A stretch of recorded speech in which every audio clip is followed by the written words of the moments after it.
Hello everyone. Today we will discuss about the graph coloring using backtracking method. Now, what is the graph coloring?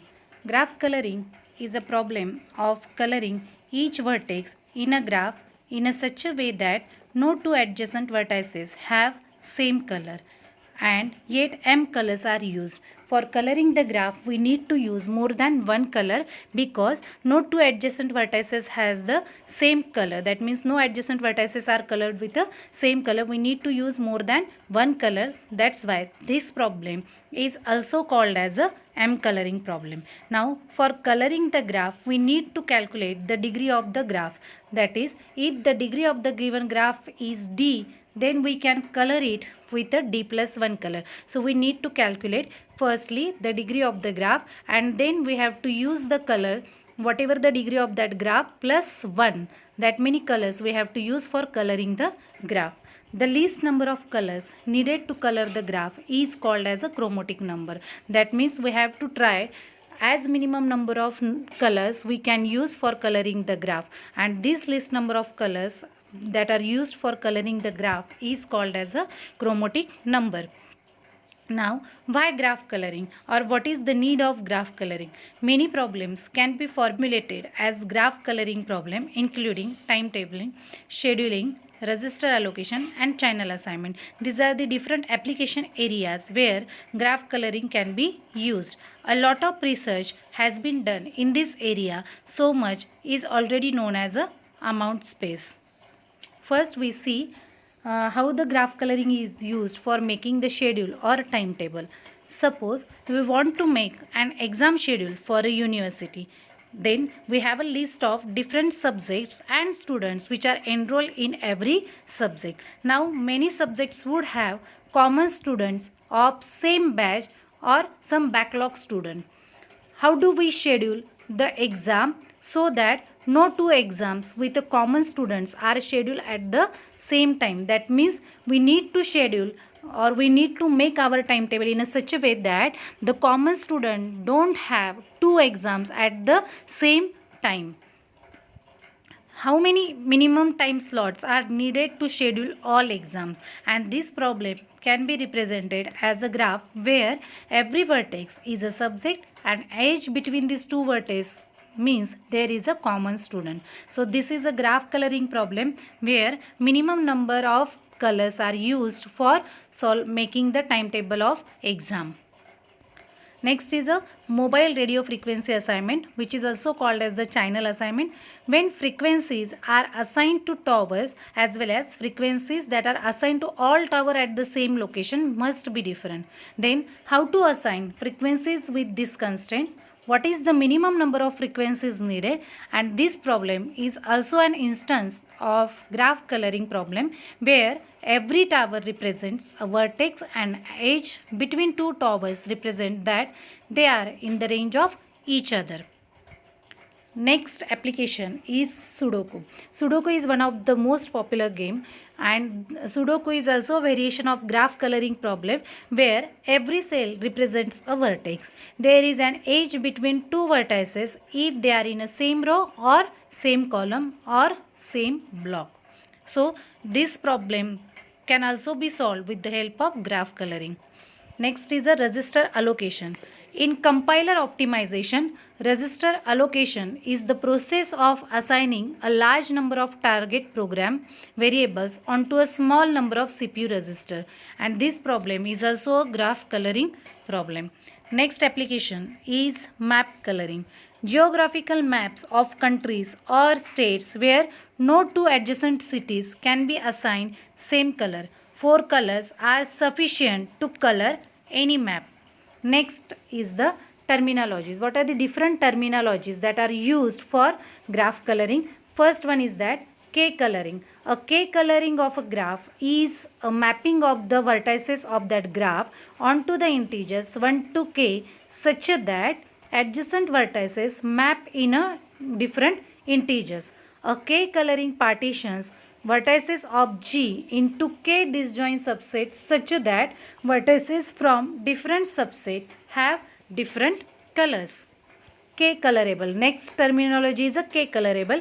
A graph G is a k-colorable if it has a k coloring. That means how number of colors that are used for coloring the graph, that graph is called as k-colorable. Chromatic number. The least number of colors that needed to color the graph is called as a chromatic number. As minimum number of colors we can use for coloring the graph, and that count of colors is called as a chromatic number. K chromatic graph. The graph whose chromatic number is k is called as a k chromatic graph. Now here we take one example how the graph is colored. Consider the given graph. In the given graph we have a vertices from A to F.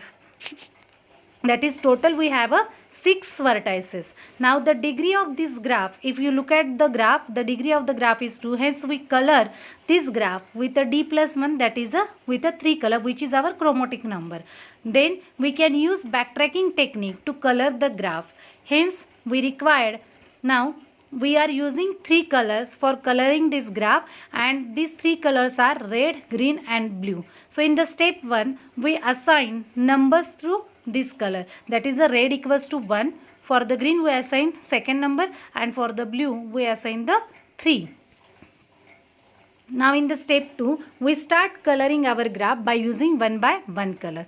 Here as shown in the figure, the vertices A is colored with a red color. We have started with the vertices A and we colored it with a red color. Then we move further and take the another vertices. Now we cannot use the red color for coloring the next vertex, that is a B, because B is adjacent to A. Hence we have to use the another color. So we are using the another color green for coloring the vertices B. Then we move further and take the next vertex, that is a D. Now we can use the red color for coloring the vertices D, because the adjacent vertex of a D is a B, which has a green color. So both the vertices has the different color. Adjacent vertices has a different color. So we can again use the red color.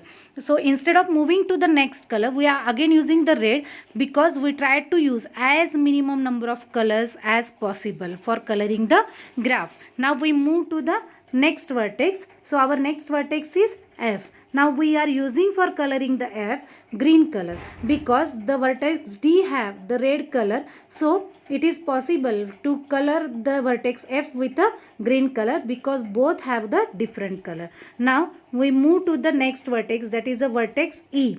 So for coloring the vertex E, we cannot use now the red color, we cannot use the green color, because if we are using the red color to color the vertex E, D is the adjacent vertex of E and D already has the red color. So we cannot use red color for coloring the E. Similarly, we cannot use green color for coloring the E, because F is a vertex which is adjacent to E and which is colored with a green color. So we need to use the another color, that is the blue one. So now we take the another color and colored the vertex E with a blue color. So till now we are using the 3 colors. So we move to the next vertex, that is a vertex C, and try to color it with a red color. Suppose, but here is a stuck position, because we cannot color it with any of the 3 colors. We cannot color it with a red color, because A is the adjacent vertex of C who has a red color,